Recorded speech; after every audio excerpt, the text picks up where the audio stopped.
சரி, இந்த எஃப்ஐஆர் உண்மையா அப்படின்னு நாங்கள் செக் பண்ணுறதுக்காக வேண்டி உடனே ஆர்டிஐயில் கேட்டால், ஆர்டிஐயில் கேட்குறோம் 13ஆம் தேதி யாரெல்லாம் டியூட்டியில் செவ்வாய்ப்பேட்டை காவல் நிலையத்தில் இருந்தாங்க அப்படின்னு நாங்கள் கேட்குறோம். செவ்வாய்ப்பேட்டை காவல் நிலையத்துக்கு கொண்டு வந்திருக்கிறாங்க. கொண்டு வந்துட்டு சாந்தகுமார் மட்டும் பிரித்து மாடி கொண்டு போயிருக்கிறாங்க. ஓகே, அந்த 7 பேர்லேருந்து ஆமாம் பிடிச்சி மேலே வச்சு ஸ்பெஷலாக அடிச்சிருக்கிறாங்க. லத்தியை வச்சு முதுகு, கை, தலை எல்லாம் அடிச்சிருக்கிறாங்க. நெஞ்சில் வயிற்றில் மிதிச்சிருக்கிறாங்க. சாந்தகுமார் மட்டும் ஸ்பெஷலாக தூக்கி அடிப்பதற்கான காரணம் என்ன? அவர் ஒரு பட்டியல் சமூகத்தை சேர்ந்தவர் தான். நைட்டு போலீஸ் திட்டமிட்டுருக்கிறாங்க, என்ன செய்யலாம் அப்படின்னு திட்டமிட்டுருக்கிறாங்க.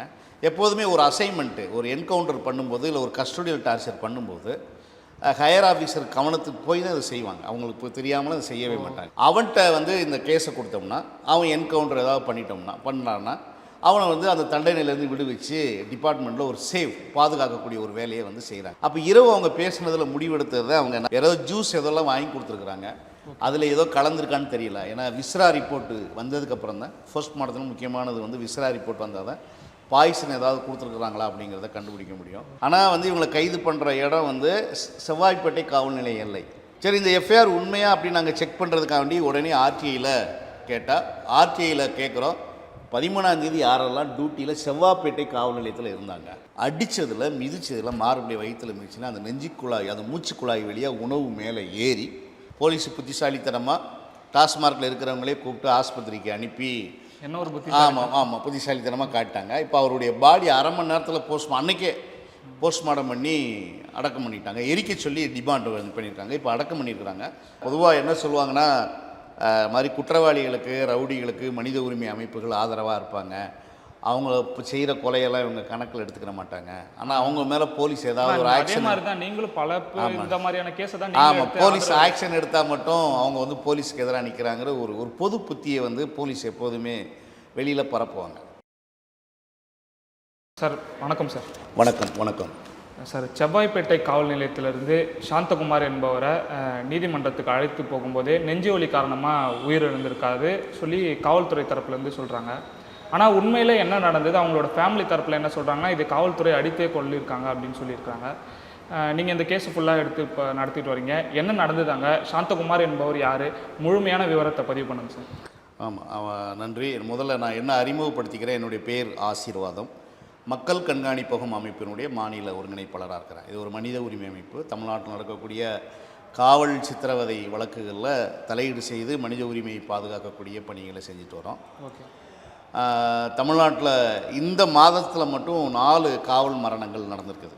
ஆமாம் 5ஆம் தேதி இட்லி கார்த்திக்னு மதுரையில் சிறையில் ஒருத்தர் அடித்து கொலை செய்யப்படுறாரு. 10ஆம் தேதி விழுப்புரம் தாலுகா போலீஸ் ஸ்டேஷனில் ராஜான்னு ஒருத்தர் அடித்து கொலை செஞ்சுருக்கிறாங்க. 13ஆம் தேதி ஆவடி லிமிட்டில் இருக்கக்கூடிய செவ்வாய்ப்பேட்டையில் சாந்தகுமார் அடித்து கொலை செய்யப்பட்டிருக்கிறாரு. 16ஆம் தேதி ஜெயக்குமாருங்கிறவர் பாளையங்கோட்டை சிறையில் இறந்துருக்கிறாரு. இந்த தேர்தல் காலத்தில் தேர்தல் கமிஷன் அதிகாரத்தில் இருக்கும்போது 4 கஸ்டோடியல் டெத்து நடந்திருக்குது. எவ்வளோ பெரிய விஷயம். ஆமாம் இது வந்து ஒரு ஜனநாயக நாட்டில் அதுவும் தமிழ்நாட்டில் அதிகமாக நடக்குங்கிறது ஒரு அச்சுறுத்தலை ஏற்படுத்தியிருக்குது. இது கண்ணுக்கு தெரிஞ்சு உங்களுக்காக பேச வரவங்க உங்ககிட்ட சொல்லியிருக்கிறது இவ்வளோ விஷயம், இன்னும் நிறைய விஷயங்கள் இருக்குது. சாந்தகுமார் விஷயத்தில் 13ஆம் தேதி காலையில் 8:30 மணிக்கு சாந்தகுமார் உட்பட அவரோடு இருந்த 7 பேர் மொத்தம் வந்து புட்லூர் ரயில் நிலையம் பக்கத்தில் ஒரு தனியார் மண்டபத்தில் ஆயுதத்தோடு நிற்கிறதாக ஒரு தகவல் வந்து செவ்வாய்ப்பேட்டை காவல் ஆய்வாளர் நசரத்பேட்டையினுடைய காவல் ஆய்வாளருக்கு ஃபோன் பண்ணி சொன்னதாக எஃப்ஐஆர் சொல்லுது. முதல் தகவல் அறிக்கை சொல்லுது. நைட்டு நான் டியூட்டியில் இருந்தேன், காலையில் நான் வீட்டுக்கு போகிறேன், ஆனால் ஏன் லிமிட்டில் இப்படி ஆயுதத்தோடு ஒரு கும்பல் இருக்கிறாங்க, அதனால் நீ போய் பிடிச்சிட்டு வாப்பா அப்படின்னு செவ்வாய்ப்பேட்டையினுடைய காவல் ஆய்வாளர் வந்து ஜெய்கிருஷ்ணன் வந்து நசரத்பேட்டையினுடைய காவல் ஆய்வாளர் குணசேகரனுக்கு ஃபோன் பண்ணி சொன்னதாக எஃப்ஐஆர் போடுறாங்க. ஓகே. பிடிச்சிட்டு வந்து போலீஸ் ஸ்டேஷனில் வச்சு விசாரிக்கும்போது அவருக்கு நெஞ்சுவலி ஏற்பட்டு உடல்நிலை சரியில்லாமல் இறந்ததாக எஃப்ஐஆருக்கு மீதி 6 நபர்கள் கைது செய்யப்படுறாங்க. மீதி 6 நபர்கள் இப்போ ரிமாண்டுக்கு உள்ளே போயிட்டாங்க. ஆனால் உண்மையிலே ஃபேக்ட் என்ன அப்படின்னா, அந்த சாந்தகுமார் உட்பட 7 பேர் வந்து புட்லூரில் அதே இடத்துல அவங்க சொன்ன பாயிண்டில் அருண்குமார்னு ஒரு வழக்கறிஞர் வீட்டில் போய் முதல் நாள் நைட்டு தங்குறாங்க. ஏன்னா சங்கர் கொலை வழக்கு உங்கள் எல்லாருக்கும் தெரியும். சங்கர் வந்து அவருடைய கொலை வழக்கில் தான் இவர் 6ஆம் தேதி பிணையில் வெளியில் வர்றாரு. நீண்ட நாட்களுக்கு அப்புறம் பிணையில் வெளியில் வர்றாரு. வாரம் ஒரு முறை திங்கட்கிழமை மட்டும் கையெழுத்து போடணும் போலீஸ் ஸ்டேஷனில். ஆமாம், எங்கே செவ்வாய்ப்பேட்டை போலீஸ் ஸ்டேஷனில் கையெழுத்து போடணும். ஓகே. அருண்குமாருங்கிற அட்வொகேட் வீட்டில் 2 பர்பஸாக போயிருக்கிறாரு. ஒன்று சட்ட உதவிக்காக வேண்டி போயிருக்கிறாரு, உயிர் பாதுகாப்பு, ஏன்னா எதிரிகள் வெட்டி கொலை செஞ்சுருவாங்கன்னு உயிர் பாதுகாப்பு, வீட்டில் தங்காமல் இருந்திருக்கிறாரு. அருண்குமார் வழக்கறிஞர் வீட்டினுடைய மாடியிலே கல்யாண மண்டபம் எல்லாமே அதை ஒட்டி தான் இருக்குது. அந்த ஏரியாவே அவருடைய பில்டிங் தான். அங்கே போய் இரவு தங்குறாரு. சட்ட உதவி கேட்டு போய் தங்குறாரு, பாதுகாப்பு கேட்டு போய் தங்கியிருக்கிறாரு.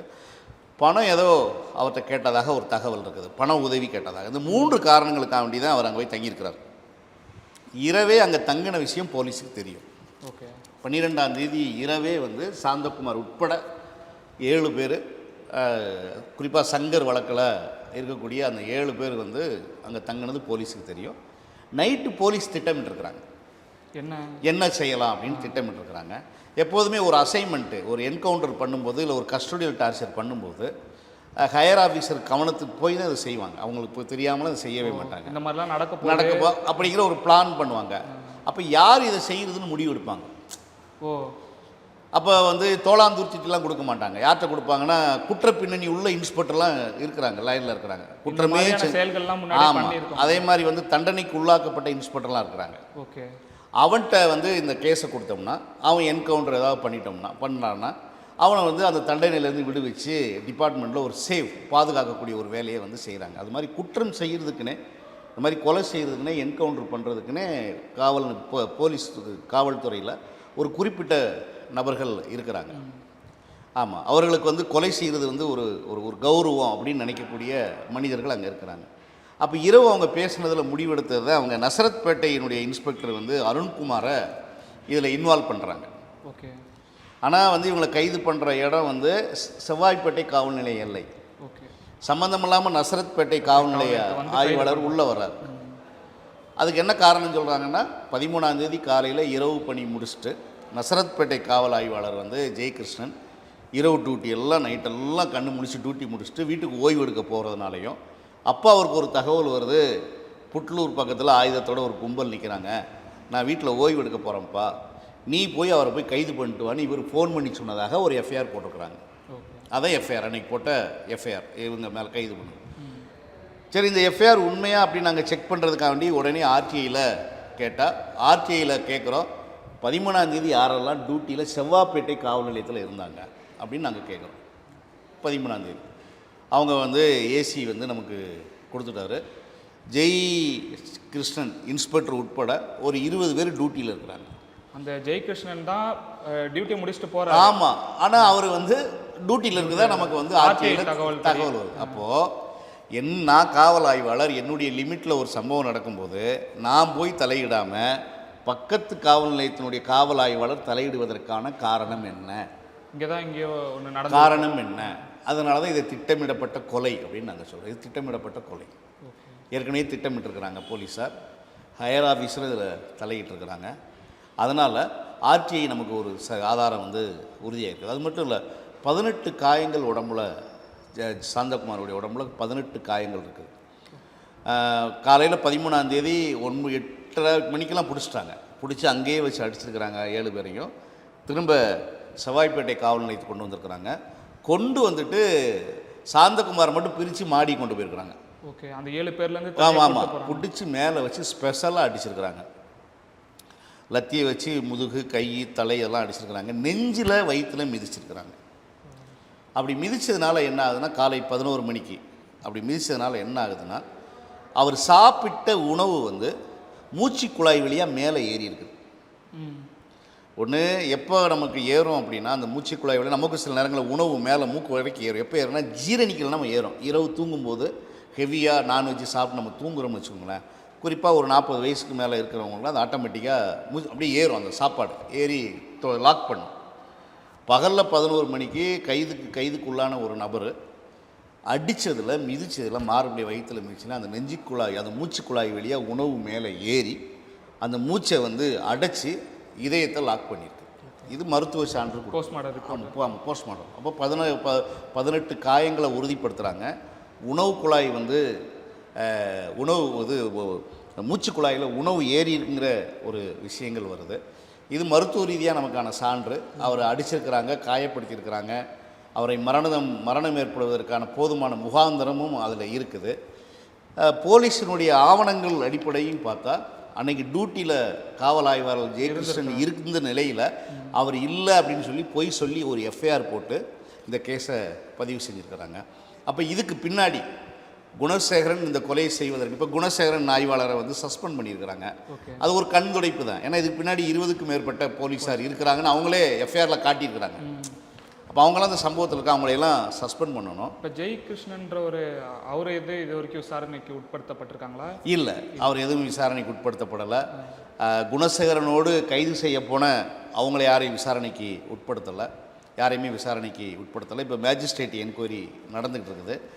உள்ளூர் போலீஸ் இதை விசாரிக்கக்கூடாதுங்கிறத நாங்கள் ரொம்ப கவனமாக இருக்கிறோம். நாங்கள் நீதிமன்றத்தை அணுக போகிறோம். தேவைப்பட்டால் மக்களை திரட்டி போராட வேண்டிய ஒரு சூழல் வந்து மக்களை திரட்டி போராடணும். இது ஒரு அசைன்மெண்ட்டே போலீஸ் அளவில் உள்ளூர் அளவில் போடப்பட்டு ஒரு பெரிய அளவில் பணம் கைமாறி இருக்குது அப்படிங்கிறது நாங்கள் சந்தேகப்படுகிறோம். இந்த அசைன்மெண்ட்டுன்னு சொல்கிறீங்க, இது எதனோட தொடர்ச்சியாக வந்து நாங்கள் இப்போ வழக்கு நடத்திக்கிட்டு இருக்கக்கூடிய கூடுவாஞ்சேரி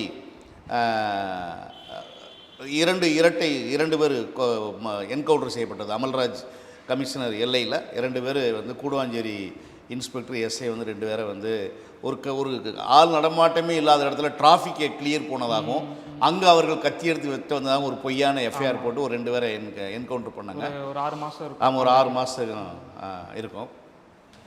அந்த வழக்கிலையும் ஒரு பெரிய அளவில் பணம் கைமாறி தான் அந்த என்கவுண்டர் நடந்தது. இப்போ ஒரு பாலிசியை என்ன செய்கிறாங்க அப்படின்னா, குறிப்பாக வட தமிழ்நாட்டில் நடக்கக்கூடிய என்கவுண்டர் கஸ்டோடியல் டெத்துக்கு பின்னாடியெல்லாம் இப்போ நான் வந்து ஒருத்தரை கொலை செய்கிறேன்னா அவர் பதிலுக்கு என்னை கொலை செஞ்சிருவார், நான் சுதந்திரமாக அலைய முடியாதுங்கிறதுனால பணம் படைச்ச நான் என்ன செய்கிறேன்னா போலீஸை பயன்படுத்தி கொலை செய்யக்கூடிய வேலையை நான் இங்கே செஞ்சுக்கிட்டு இருக்கிறேன். அதிகாரம் படைத்தவர்கள், பணம் படைத்தவர்கள் கொலை செய்வதற்கு போலீஸை பயன்படுத்துகிறாங்க. நாங்கள் சந்தேகப்பட்டுக்கிட்டு இருக்கோம். இந்த வழக்கில் எங்களுக்கு அந்த சந்தேகம் இருக்கிறதுனால தான் இது போலீஸ் விசாரிக்கக்கூடாது அப்படிங்கிறதுல நாங்கள் ரொம்ப தெளிவாக இருக்கிறோம். இந்த சங்கர், பிஜேபியை சார்ந்த சங்கர் கொலை வழக்கில் தான் இவரும் ஒரு குற்றம் சாட்டப்பட்டவர். இதில் தான் வெளியே வந்திருக்காரு. அப்போ இந்த டீம் தான் பண்ணியிருக்கலான்ற ஒரு சந்தேகமும் இருக்கலாம். காவல்துறை கிட்ட முழுமையாக பணத்தை ஒப்படைச்சு இந்த மாதிரியான அது சங்கர் தரப்பு கொடுத்ததா இல்லை வேற யார் கொடுத்ததா சாந்தகுமாருக்கு எதிராக அப்படிங்கிறது எங்களுக்கு தெரியும். ஆனால் பணம் கைமாறி இருக்குது. ஏதோ ஒரு அதிகார விஷயம் அங்கே உள்ளே பேசப்பட்டிருக்குது. ஒரு கிரவுண்டில் ஒரு அண்டர் கிரவுண்ட் ஒர்க்கு நடந்திருக்குது. அதன் அடிப்படையில் தான். ஏன்னா சாந்தகுமார் மட்டும் ஸ்பெஷலாக தூக்கி அடிப்பதற்கான காரணம் என்ன? இவங்க முதல் நாள் நைட்டே அங்கே அட்வொகேட் வீட்டில் தங்கியிருக்கிறாங்கன்னு போலீஸுக்கு தெரியும். ஏன்னா முதல் நாளே போலீஸ் வந்து போயிருக்கிறாங்க, நோட்டமிட்டுருக்கிறாங்க. அடுத்து சிறையிலேருந்து வெளியில் வந்து ஒரு வாரம் தான் ஆகுது, கொஞ்ச நாள் தான் ஆகுது. அவங்க எந்த குற்ற நடவடிக்கையிலும் அவங்க ஈடுபடலை. காவல்துறையில் வந்து கையெழுத்து போடணும், ஆனால் அவங்க கையெழுத்து போடுவதையும் தவிர்த்துட்டாங்க.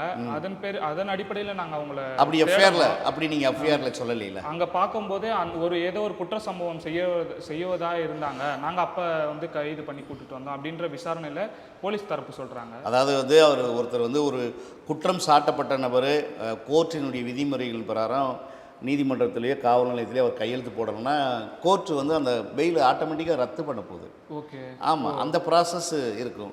ரத்து பண்ணி அவங்கள கைது பண்ணுங்கன்னு கோர்ட் உத்தரவு போடும். அப்படி எந்த உத்தரவு உங்ககிட்ட இல்லையே. உங்களுடைய யூகம் என்ன? அவர்கள் ஏதோ ஆயுதத்தோடு அங்கே புட்லூர் ரயில்வே நிலையத்துக்கிட்ட நின்றுக்கிட்டு இருக்கிறாங்க அப்படி தான் நீங்கள் சொல்கிறீங்க. அவங்க ஆயுதத்தோடு இருந்தால் உங்களுக்கு யாருக்கு சொன்னால்? எங்களுக்கு சோர்ஸ் சொல்லிச்சு, எங்கள் உளவுத்துறை சொல்லிச்சுன்னு ஒரு பொய்யை சொல்லுவாங்க.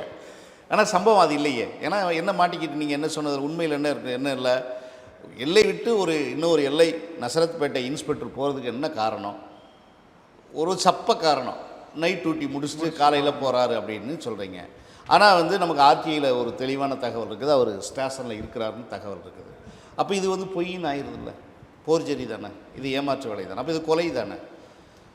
இப்போ சாந்தகுமார் என்பவர் வந்து ஒரு பல குற்ற பின்னணிகளில் இருந்திருக்கிறாரு. அவர் முன்னோடைய காலகட்டத்திலேருந்து அவர் என்ன பண்ணிக்கிட்டு இருந்தார், எப்படி இருந்தார் சார்? இல்லை தெரியல எனக்கு. அதாவது நாங்கள் பொதுவாக என்ன சொல்லுவாங்கன்னா, மாதிரி குற்றவாளிகளுக்கு, ரவுடிகளுக்கு மனித உரிமை அமைப்புகள் ஆதரவாக இருப்பாங்க. அவங்க இப்போ செய்கிற கொலையெல்லாம் இவங்க கணக்கில் எடுத்துக்கிற மாட்டாங்க. ஆனால் அவங்க மேலே போலீஸ் ஏதாவது ஒரு ஆக்ஷன், நீங்களும் பல இந்த மாதிரியான கேஸை தான், ஆமாம், போலீஸ் ஆக்ஷன் எடுத்தால் மட்டும் அவங்க வந்து போலீஸுக்கு எதிராக நிற்கிறாங்கிற ஒரு பொது புத்தியை வந்து போலீஸ் எப்போதுமே வெளியில் பரப்புவாங்க. சாந்தகுமார் குற்ற பின்னணியில் உள்ளவரானா, ஆமாம், அவர் மேலே கொலை வழக்கு குற்ற பின்னணியில் உள்ளவர் தான். அவர் ஸ்ரீபெரும்புதூர் பகுதியில் வந்து தேர்வுநிலை பேரூராட்சியில் வார்டு மெம்பராக மக்களால் தேர்வு செய்யப்பட்டு வார்டு மெம்பராக இருந்திருக்கிறாரு. அவர் ஒரு பட்டியல் சமூகத்தை சேர்ந்தவர் தான். சங்கர் என்பவரும் பட்டியல் சமூகத்தை சேர்ந்தவர் தான். அவங்க 2 பேத்துக்குள்ள என்ன முரண்பாடு, என்ன சிக்கல், என்ன தொழில் போட்டி, இதை ஆய்வு பண்ணுறது எங்கள் வேலை கிடையாது. அந்த கொலைக்கான நீதி அது 2 பேரும் அவர் இவரை வெட்டிக்கிட்டாரோ இல்லை அவரை வெட்டிக்கிட்டாங்களோ போலீஸு சட்டம் அது மீது நடவடிக்கை எடுக்கணும். அதுக்கு போலீஸ் சிஸ்டம் எல்லாமே இருக்குது. அதுக்காண்டி வழக்கு போட்டுக்கிறாங்க, தண்டனை வாங்கி கொடுக்கணும். சாந்தகுமார் உட்பட அவரோடு இருந்த எல்லாருக்குமே வந்து செய்த கொலையை வந்து உறுதிப்படுத்தினா அவர்களுக்கு தண்டனை வாங்கி கொடுக்கணும். அதில் எங்களுக்கு எந்த மாற்று கருத்து கிடையாது. அது போலீஸ் செய்யணும். போலீஸினுடைய வேலை அதுதான். அதை நீங்கள் செய்யாமல் வந்து கொலை செய்கிறத எப்படி நியாயப்படுத்திட முடியும்? சாந்தகுமார் செஞ்சது கொலை எப்படி வந்து தவறானதோ அதே தான் குணசேகரன் ஆய்வாளர் செஞ்சது நாங்கள் கொலைன்னு சொல்கிறோம். அதனால் சாந்தகுமார் செஞ்ச கொலைக்கு நாங்கள் ஆதரவாக போகலை, அதை நாங்கள் ஆதரிக்கலை. அது எங்களுடைய வேலை கிடையாது. கொலை தான். யார் கொலை செஞ்சாலும் கொலை தான். அதுக்கு உரிய தண்டனையை வந்து வாங்கி கொடுக்குங்கிறது நாங்கள் தயாராக இருக்கிறோம், அதை ஆதரிக்கிறோம். ஆனால் அதை காவல்துறை செய்ய மறுக்குது. இன்றைக்கி காவல்துறை நினச்சா, குற்றப்பின்னணி உள்ளவங்களாம் இன்றைக்கி நினச்சா, ஒரு காவல் நிலையத்தில் இருக்கக்கூடிய ஒரு ரைட்டர் நினச்சா அவங்களுக்கு ஆயுள் தண்டனை வாங்கி கொடுக்கக்கூடிய அளவுக்கு அவருக்கு அவ்வளோ பவர் இருக்குது. அவர் எழுதுகிற அந்த குற்றப்பத்திரிகையில் எவ்வளோ பெரிய சீனியர் லாயர் வந்து ஆர்கியூ பண்ணாலும் சரி, ஒரு ரைட்டர் எழுதக்கூடிய ஏன்னா அவ்வளோ வேல்யூவாக இருக்கும், அவருடைய நிபுணத்துவம் இருக்கும். ஒவ்வொரு போலீஸ் ஸ்டேஷனுடைய ஒரு ரைட்டர் நினச்சா போதும். ஆனால் எல்லா இடத்துலையும் சமரசம், எல்லா இடத்துலையும் கையூட்டு, எல்லா இடத்துலையும் ஊழல், எல்லா இடத்துலையும் சாதி, எல்லா இடத்துலையும் கட்சி அரசியல். அதில் தான் குற்றப்பின்னணி உள்ளவங்களாம் யாரும் தண்டனை பெறுவதில்லை. அதற்கு காரணம் போலீஸினுடைய மெத்தனமான செயல்பாடு தான். இப்போ பெற்றோர் அவங்களோட ஃபேமிலி சைட்லாம் என்ன சார் டிமாண்ட் பண்ணுறாங்க? என்ன கோரிக்கை? ஃபேமிலி கேட்குறது வந்து உள்ளூர் போலீஸ் விசாரணை செய்யக்கூடாது, இது சிபிசிஐடி தான் இது சிபிஐ தான் விசாரணை செய்யணும். பட்டியல் சமூகம், இறந்தவர் பட்டியல் சமூகத்தை சேர்ந்தவங்கிறதுனால இப்போ SC/ST PO ஆக்டில் வந்து போடணும். பட்டியல் வகுப்பினர் மற்றும் பழங்குடியினர் மீதான வன்கொடுமை தடுப்பு திருத்த சட்டத்தின் கீழ் இதை விசாரணை செய்யணும் அப்படிங்கிறது அவங்களுடைய கோரிக்கை. நியாயமான விசாரணை, நீதி எங்களுக்கு வேணும் அப்படிங்கிறது அவங்களுடைய டிமாண்டாக இருக்குது. அந்த டிமாண்டை நம்ம சொல்லியிருக்கிறோம். அவர் கைது செய்த பிறகு அந்த வீடியோ ஃபுட்டேஜ் கைது செஞ்ச இடத்துல இருக்குது, போலீஸ் ஸ்டேஷன்லாம் இருக்குது, RTIயில் நம்ம வந்து கேட்குறோம். அதை வந்து விசாரணை இருக்கிறதுனால அங்கே தர மாட்டோம்னு நமக்கு பதில் சொல்லியிருக்கிறாங்க. அதை சேவ் பண்ணி வைங்கன்னு நம்ம சொல்லியிருக்கிறோம். வழக்கமாக இது மாதிரி சம்பவங்களை என்ன செய்வாங்கன்னா, விசாரணைக்கு பின்னாடி அன்னைக்கு தான் அந்த கேமரா ஒர்க் ஆகலன்னு ரிப்போர்ட் கொடுத்து வச்சுருப்பாங்க. அதுக்கு முதல் நாள் வரைக்கும் ஒர்க் ஆகிருக்கும். ஆனால் இப்போ ஊர்ஜிதப்படுத்தப்பட்ட ஃபுட்டேஜ்லாம் இப்போதைக்கு நாங்கள் வந்து விசாரணை இருக்கிறதுனால தரம் மறுத்துருக்குறாங்க. அது இருக்கா இல்லையாங்கிறது தெரியலை. அங்கே இருக்கக்கூடிய போலீஸ் என்ன அதை மறைச்சி வைக்கிறாங்க, என்ன ஒழிச்சு வைக்கிறாங்கன்னு தெரியல. இப்போ நீதிமன்ற நடுவர் விசாரணையில் இருக்குது, அதை அவங்க வாங்கணும். அது மட்டும் இல்லை, 13ஆம் தேதி காலையில் ஜெயகிருஷ்ணன்கிற செவ்வாய்ப்பேட்டை காவல் ஆய்வாளர் ஃபோனில் தானே கூப்பிட்டு சொல்லியிருக்கிறாரு குணசேகரனுக்கு. அந்த ஃபோன் ட்ராக்கை எடுத்து இதில் ஆவணமாக மாற்றணும். இந்த மாதிரி நான் வந்து டியூட்டி முடிச்சுட்டு போகிறேன், டயர்ட் ஆயிடுச்சு, நான் தூங்க போகிறேன் வீட்டுக்கு, நீ போய் அரெஸ்ட் பண்ணுன்னு ஃபோனில் தானே சொல்லியிருப்பார். அந்த ஃபோனுடைய டயலாக்கை, அந்த உரையாடலை வந்து வாங்கி இதில் சாட்சியாக சேர்க்கணும் அப்படிங்கிறது எங்களுடைய. ஏன் ஒரு நேரத்தில் இல்லை நான் அந்த மாதிரி சொல்லவே இல்லைன்னு சொல்லலான்ற வாய்ப்பு இருக்கா? இல்லை, எஃப்ஐஆரில் இருக்குது, அதை உறுதிப்படுத்தணும்ல. நம்ம அந்த இடத்துல தான் கேட்குறேன். நான் தனிப்பட்ட முறையில் கேட்கல. எஃப்ஐஆரில் நீங்கள் என்ன சொல்லியிருக்கிறீங்களோ அதற்கான ஆவணங்கிறது. இப்போ நான் உங்கள்கிட்ட பேசினேன் அப்படிங்கிறதுக்கு ஆவணம் என் ஃபோன்லேருந்து உங்களுக்கு வந்திருக்கும், உங்கள் ஃபோன்லேருந்து என்கிட்ட வந்திருக்கும். அது ஆட்டோமேட்டிக்காக ரெக்கார்ட் ஆகிருக்கும். அந்த ரெக்கார்டிங்கை வந்து போலீஸ் அரசு கேட்டால் வந்து அது என்ன கம்பெனி ரெக்கார்ட் பண்ணிச்சோ உடனே கொடுத்துருவாங்க. அது ஒரு ஆவணமாக இதில் சேர்க்கணும் அப்படிங்கிறது எங்களுடைய கோரிக்கையாக வந்து மேஜிஸ்ட்ரேட்டுக்கு சொல்லியிருக்கிறோம். மேஜிஸ்ட்ரேட் என்கொயரி முடிஞ்சதுக்கப்புறம் இது சிபிஐ விசாரித்தா முழுமையான விசாரணை வெளியில் வரும். இந்த கொலைக்கு பின்னாடி போலீஸார் வந்து இருக்கிறாங்க அப்படிங்கிற ஒரு விஷயத்தை இங்கே வந்து அம்பலப்படுத்த முடியும் அப்படிங்கிறத எங்களுடைய வேலையாகவும் திட்டமாகவும் நாங்கள் முன்னோக்கி நகரும். Okay sir. ஆனால் காவல்துறை சைடில் வந்து இந்த குணசேகரன்றவருக்கு மட்டும்தான் இப்போதைக்கு சஸ்பெண்ட் பண்ணியிருக்காங்க. தேர்தல் ஜூரத்தில் வந்து சாந்தகுமாருடைய கொலை தெரியலை. தேர்தல் நடந்ததுனால 5 கஸ்டோடியல் டெத்து நடந்து யாரும் கவனிக்கலை. எல்லாருமே தேர்தலில் ஓடிட்டாங்க. பெரிய அளவில் யாரும் கண்டன அறிக்கை விடலை. எதிர்க்கட்சியாக இருக்கக்கூடிய முன்னாள் முதல்வராக இருந்த அவர் மரியாதைக்குரிய எடப்பாடி அவர்கள் மட்டுமே சாந்தகுமார் விஷயங்களுக்கு குரல் கொடுத்துருக்குறாங்க. தேர்தலுங்கிறதுனால மற்ற எல்லாருமே தேர்தலை நோக்கி நகர்ந்ததுனால ஒரு பேசும் பொருளாக அது மாறலை. இது இப்போ தான் ஒவ்வொரு விஷயங்களாக உண்மைகள்லாம் வெளியிலே வந்துக்கிட்டு இருக்குது. அதனால் இது விரைவாக வந்து போலீஸார் செஞ்ச அந்த தவறு வந்து விரைவில் அம்பலப்படுவாங்க. இப்போ சாந்தகுமார் வந்து உயிரிழந்ததுக்கான மருத்துவ அறிக்கையை நீங்கள் குறிப்பிட்டிருந்தீங்க. இது லாக்அப் டெத் தான் அப்படின்னு சொல்லி. வேற ஏதாவது உங்கள்கிட்ட சாட்சியம் அது போன்ற விஷயங்கள் ஏதாவது இருக்கா? அல்ல, அது எனக்கு சாட்சியங்கிறது அவரோடு இருந்து இப்போ சிறையில் இருக்கக்கூடிய 6 பேரும் சொல்லியிருக்கிறாங்க. அவர்கள் நேரடியாக அடிக்கதை பார்த்தது, இவருக்கு வந்து குடிக்கிறதுக்கு தண்ணி கேட்டது, எந்த மருத்துவ உதவியும் செய்யாமல் போலீஸார் இருந்திருக்கிறாங்க. ஏதோ ஜூஸ் எதெல்லாம் வாங்கி கொடுத்துருக்குறாங்க.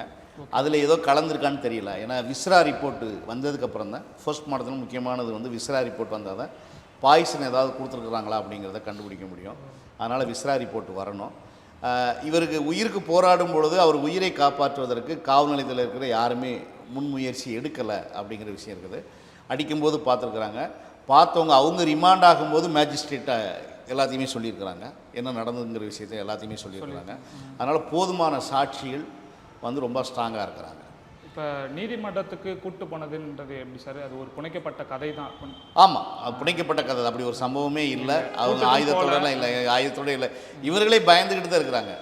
சாந்தகுமார் எதுக்கு பயப்படுறாங்க அப்படின்னா, எதிர்பார்த்து ஏதாவது செஞ்சிருமோ கோர்ட்டுக்கு போகும்போது. இவங்க போலீஸ் ஸ்டேஷனில் போய் ஒரு வாரமோ 2 வாரமோ கையெழுத்து போடலை. அதுக்கு காரணம் ஆப்போசிட் பார்ட்டி நம்மளை வந்து மர்டர் பண்ணியிருக்கிற தன் பயம் இவங்களுக்குள்ளே இருந்ததுனால தான் அந்த வழக்கறிஞர் வீட்டில் போய் அவங்க ஸ்டே பண்ணது காரணம். ஆமாம். இப்போ லாக்அப் டெத் நடந்ததுக்கப்புறம் எப்படி சார் மருத்துவமனைக்கு அந்த மாதிரிலாம் கூட்டிகிட்டு போனாங்களா? என்ன மாதிரியான? இல்லை, இறந்ததுக்கப்புறம் அவங்க நேராக மெடிக்கல் காலேஜ் திருவள்ளூர் கொண்டு போயிருக்கிறாங்க. அங்கே போன இடத்துல இவர் ஏற்கனவே இறந்துட்டாருன்னு ரிப்போர்ட் பண்ணியிருக்காங்க. ஆக்சுவலாக ஒரு காவல் நிலையத்தில் இறந்துருக்காரு. இறந்ததுக்கப்புறம் ஆமாம், எப்போதுமே இறந்ததுக்கப்புறம் போலீஸ் செய்கிற வேலை என்னென்னா ஆஸ்பத்திரிக்கு எடுத்துகிட்டு போவாங்க. அங்கே என்ன ரிப்போர்ட் ஆகுனா வரும் வழியில் ஏற்கனவே இறந்து விட்டார்னு ரிப்போர்ட் ஆகும். அப்போ அதுக்காக வேண்டிய உடனே ஹாஸ்பிட்டலுக்கு எடுத்துகிட்டு போயிருக்கிறாங்க. இறந்துட்டார். திருவள்ளூர்லேருந்து உடனடியாக வந்து ராஜீவ்காந்தி மருத்துவமனைக்கு மாற்றிடுறாங்க. அது காரணம் கேட்டால் வந்து மக்கள் அதிகமாக இங்கே திரண்டு வந்துடுவாங்க அப்படின்னு ஒரு காரணம் சொன்னாங்க. அங்கே மெடிக்கல் காலேஜில் போயிடுச்சு. மெடிக்கல் காலேஜ் போனதுக்கப்புறமும் நம்ம உடனடியாக சந்தோஷ் எதிர் மாவட்ட ஆட்சியர் மதுரை உயர்நீதிமன்ற வழக்கினோட ஒரு போஸ்ட்மார்ட்டம் பண்ணும்போது எதெல்லாம் ஃபாலோ பண்ணணுங்கிற அந்த தீர்ப்பினுடைய நகலை வந்து மேஜிஸ்ட்ரேட் அங்கே விசாரணைக்கு வந்திருந்தாங்க. அவங்ககிட்ட கொடுத்தோம். அவங்ககிட்ட நம்ம ஃபைட் பண்ணணும். அந்த ஜட்ஜ்மெண்ட்டை நடைமுறை அவங்க தயாராக இல்லை. ஏன்னா ஒரு உடற்கூறாய்வு, ஒரு போஸ்ட்மார்ட்டம் நடக்கிறதுக்கு முன்னாடி அந்த பாடியை பாதிக்கப்பட்ட குடும்பம் பார்க்குறதுக்கு அனுமதிக்கணும். அந்த பாடியை முழுசாக ஃபோட்டோ எடுக்க அனுமதிக்கணும். ஏன்னா எங்கெங்கே காயங்கள் இருக்குதுன்னு நான் கண்டுபிடிச்சி, யார் பாதிக்கப்பட்ட நான் கண்டுபிடிச்சி மேஜிஸ்ட்ரேட்டு நான் புகார் கொடுக்கறதுக்காண்டி அனுமதிக்கணும். அதுக்கப்புறம் முழுமையாக ஸ்கேன் எடுக்கிறதுக்கு அனுமதிக்கணும். போஸ்ட்மார்ட்டம் முடிஞ்சதுக்கப்புறம் போஸ்ட்மார்ட்டத்தினுடைய அறிக்கை, வீடியோ ஃபுட்டேஜு, அதனுடைய ஃபோட்டோ கொடுக்கணுங்கிறது வந்து உயர்நீதிமன்றத்தினுடைய தீர்ப்பு. இது வந்து சந்தோஷ் எதிர் மாவட்ட ஆட்சியர் அப்படிங்கிற ஒரு வழக்கினுடைய தீர்ப்பு. இந்த தீர்ப்பை வந்து நடைமுறைப்படுத்துறதுக்கு மக்கள் கண்காணிப்பத்தை சேர்ந்த வழக்கறிஞர் வந்து அங்கே போராடிக்கிட்டு இருக்காங்க. நிவேதானுடைய அட்வொகேட் வந்து அந்த மேஜிஸ்ட்ரேட், ஏன்னா மேஜிஸ்ட்ரேட்டு அதை செய்ய மறுக்கிறாங்க, பார்க்க மறுக்கிறாங்க. பிறகு போராடி பார்க்க அனுமதிச்சாங்க. அதுக்கப்புறம் எங்களுக்கு போஸ்ட்மார்ட்டம் ரிப்போர்ட் கேட்கும்போது மேஜிஸ்ட்ரேட்டு நான் தர முடியாதுன்னாங்க. பாடி நாங்கள் வந்து வாங்க மாட்டோம்னு சொன்னதுக்கப்புறம் 2 நாட்கள் கழித்து எங்களுக்கு போஸ்ட்மார்ட்டம் ரிப்போர்ட்டு நாங்கள் கேட்ட எல்லா விஷயங்களும் வந்ததுக்கப்புறம் தான் பாடியை வாங்கி அடக்கம் பண்ணுற வேலைகளை செஞ்சோம். சார், இப்போ 4 பேர்கிட்ட குறிப்பிட்டிருந்தீங்க நீங்கள் லாக்அப் டெத் அப்படின்னு சொல்லிட்டு. மற்ற வழக்குகள்லாம் எப்படி சார் இருக்குது? இப்போ மதுரையில் நடந்த வழக்கு, அதுக்கான நீதிமன்ற தலையீடு செஞ்சுருக்கிறோம். விழுப்புரத்தில் நடந்த சம்பவத்தில் ராஜாங்கிறவர் ஒரு டாஸ்மாக் கடையில் வேலை செய்யக்கூடிய ஒரு நபர், பக்கத்தில் கூடிய பாரில் அந்த டாஸ்மார்க் நேரம் தவிர்த்து மற்ற நேரங்களில் வந்து சரக்கு பிளாக்கில் விற்றதுனால உள்ளூரில் இருக்கக்கூடிய போலீஸ் கூப்பிட்டு வந்து அடித்ததில் அவர் இறந்து போகிறாரு. போலீஸ் புத்திசாலித்தனமாக டாஸ்மார்க்கில் இருக்கிறவங்களே கூப்பிட்டு ஆஸ்பத்திரிக்கு அனுப்பி என்ன ஒரு ஆமாம் புத்திசாலித்தனமாக காட்டிட்டாங்க. இப்போ அவருடைய பாடி அரை மணி நேரத்தில் அன்றைக்கே போஸ்ட்மார்ட்டம் பண்ணி அடக்கம் பண்ணிட்டாங்க. எரிக்க சொல்லி டிமாண்ட் பண்ணியிருக்காங்க. இப்போ அடக்கம் பண்ணியிருக்கிறாங்க. நாங்கள் நீதிமன்றத்துக்கு போய் அது திரும்ப ரீபோஸ்ட்மார்ட்டத்துக்கான முயற்சி எடுத்துக்கிட்டு இருக்கோம். அந்த பாடி எடுத்து திரும்ப ரீபோஸ்ட்மார்ட்டம் பண்ணோம். ஏன்னா விழுப்புரம் முண்டியம்பாக்கம் மெடிக்கல் கல்லூரியில் தான் போஸ்ட்மார்ட்டம் 1/2 ஹவர்லேயே போஸ்ட்மார்ட்டம் முடிஞ்சிருச்சு. ஆமாம், பெரிய இன்ஃப்ளூயன்ஸ் போலீஸ் வந்து பயன்படுத்தியிருக்கிறாங்க. டாக்டரை பயன்படுத்தி அதை மூடி மறைக்க எல்லா முயற்சியும் எடுத்துருக்குறாங்க. இப்போ நாங்கள் அதை தோண்டிக்கிட்டு இருக்கிறோம். எல்லா ஆவணங்களையும் எடுத்துகிட்டு இப்போ வந்து இது கேட்டிருக்கிறோம். அந்த மாதிரி ரீபோஸ்ட்மார்ட்டத்துக்கான ஒரு முயற்சியை நாங்கள் வந்து நீதிமன்றத்துக்கு போகிறதுக்கான முயற்சியை எடுத்துக்கிட்டு இருக்கிறோம். மற்ற 2 வழக்குக்கும் சிறையில் அது வந்து நடந்ததுனால அதற்கான ஆவணங்களை திரட்டுற பணியில் ஈடுபட்டுருக்கிறோம். ஒரு வேண்டுகோள்னா தமிழ்நாடு முதல்வருக்கு ஒரு 4 கஸ்டோடியல் டெத் நடக்குது அப்படின்னா உங்களுடைய ஆட்சியில் வந்து சட்ட ஒழுங்கு சரியில்லை அப்படிங்கிறத அவங்களுடைய ஆட்சியில் காவல்துறை சட்டத்தை தப்பாக பயன்படுத்துகிறாங்க அப்படிங்கிறதுக்கான ஆவணம் தான். இந்தியாவிலேயே குறிப்பாக அதிகமாக பல விஷயங்களில் தமிழ்நாடு முன்னோடியாக இருக்கிற மாதிரி கஸ்டோடியத்துலேயும் தமிழ்நாடு தான் இந்தியாவிலேயே முன்னோடியாக இருக்குது. இது வளர்ந்த நாடுன்னு சொல்கிறோம், வளர்ந்த மாநிலம்னு சொல்கிறோம். நமக்கு ஒரு தனி சித்தாந்தம் இருக்குன்னு நம்ம பேசிக்கிட்டு இருக்கிறோம். ஆனால் சக மனிதனை யூனிஃபார்ம் போட்டு சம்பளம் வாங்கிட்டு, அரசாங்கத்தில் சம்பளம் வாங்கி யூனிஃபார்ம் போட்டு கொலை செய்கிற அந்த கஸ்டோடியல் டார்ச்சர் சம்பவமும் தமிழ்நாட்டில் தான் அதிகமாக இருக்குது. இதை ஒவ்வொரு முறையும் நாங்கள் சொல்லிக்கிட்டே இருக்கிறோம். சென்னையில் விக்னேஷ் G5 காவல் நிலையத்தில் 2022 நடக்கும்பொழுது கூட இனிமேல் இந்த மாநிலத்தில் கஸ்டோடியல் டெத்து நடக்காதுன்னு சட்டமன்றத்தில் உறுதி கொடுத்தாரு. ஆனால் அதுக்கப்புறமும் நிறையா நடந்துக்கிட்டே இருக்குது.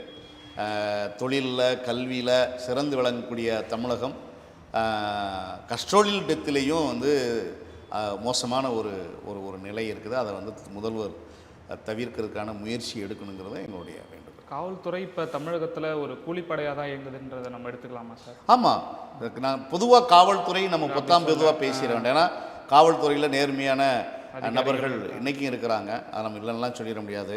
இன்றைக்கி அஸ்ராக்காருக்கு மாதிரி சட்டத்தின் மீது நம்பிக்கையுள்ள நபர்கள் அப்படி நிறையா பேர் என்னால் பேர் சொல்ல முடியும்.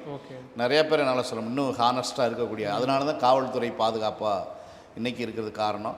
காவல்துறை மக்கள் மதிக்கிறதுக்கு காரணம் அதுதான். நாங்களும் காவல்துறையை நேசிக்கிறதுக்கு காரணம் நேர்மையான அதிகாரிகள் அந்த டிபார்ட்மெண்ட்டில் இருக்கிறாங்க. எல்லா துறையிலையும் சிபிசிஐடியோ இல்லை சட்டம் ஒழுங்கு எல்லா இடத்துலையும் கீழேருந்து மேலே வரைக்கும் நேர்மையான அதிகாரிகள் இருக்கிறாங்க. அதே மாதிரி இந்த கருப்பாடுகளும் அதிகமாக இருக்கிறாங்க அப்படிங்கிறத நாங்கள் வைக்கிற சட்டத்தை பயன்படுத்தி சட்டவிரோதமாக செயல்படக்கூடிய கருப்பாடுகள் காவல்துறையும் அதிகமாக இருக்கிறாங்க அப்படிங்கிறத என்னுடைய குற்றச்சாட்டு. அவர்கள் மீது உரிய நடவடிக்கை எடுக்கணும் அப்படிங்கிறது. அவங்களுக்கு சாத்தான்குளம் சம்பவம் தெரியும். இன்றைக்கு வரைக்கும் அவங்க பிணை கிடைக்காமல் எல்லாருமே சிறையில் தான் இருக்கிறாங்க. அதுக்கப்புறமும் நம்ம தமிழ்நாடு திருந்தலை அப்படிங்கிறது தான் ஒரு வேதனையான ஒரு விஷயமா இருக்குது. சாந்தகுமார் அவர்களோட உடலை வாங்க மறுத்து அவங்களோட ஃபேமிலி தரப்பில் ரொம்ப போராடிட்டு இருந்தாங்க. இப்போ என்ன சார்? இப்போ பாடி வாங்கிட்டாங்க. நம்ம அவங்க சிபிஐ வழக்கு அறிவிக்கிறது வரைக்கும் நாங்கள் பாடி வாங்க மாட்டோம்னு சொல்லிக்கிட்டு இருந்தாங்க. பிறகு சூழல் நம்ம கொஞ்சம் சரியில்லாமல் இருக்குது, நம்ம நீதிமன்றத்துக்கு போவோம் அப்படிங்கிற ஒரு நம்பிக்கை ஏற்படுத்தின அடிப்படையில் பாடியை வாங்கி அடக்கம் பண்ணி இப்போ ஒரு 3 நாள் ஆயிடுச்சு. அடக்கம் பண்ணி எல்லாமே முடிச்சிட்டாங்க. சாந்தகுமார் அவர்களுக்காக நீதி கிடைக்கும்னு சொல்லி போராடிட்டு இருக்கீங்க. எங்களோட வாழ்த்துக்கள். நேரம் ஒதுக்கி நேர்காணல் கொடுத்துருக்கீங்க. ரொம்ப ரொம்ப நன்றி சார். நன்றி.